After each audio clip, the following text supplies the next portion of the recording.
Hello. In this video, you'll learn how to use the Morph Transition in Storyline 360. Start by opening your project in Storyline 360. On Slide 1, insert an object like a circle. Position the object where you want the animation to begin.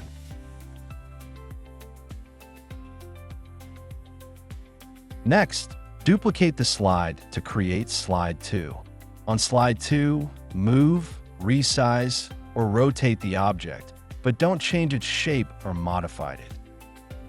Now, apply the Morph Transition to Slide 2.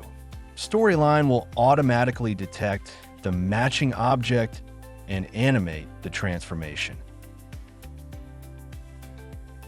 Preview your slides to see the object smoothly transition in position, size, or rotation.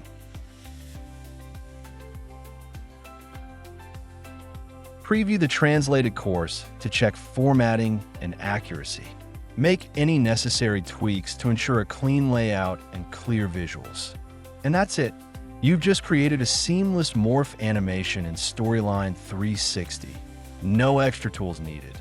Thank you for watching. If you found this helpful, follow us for more.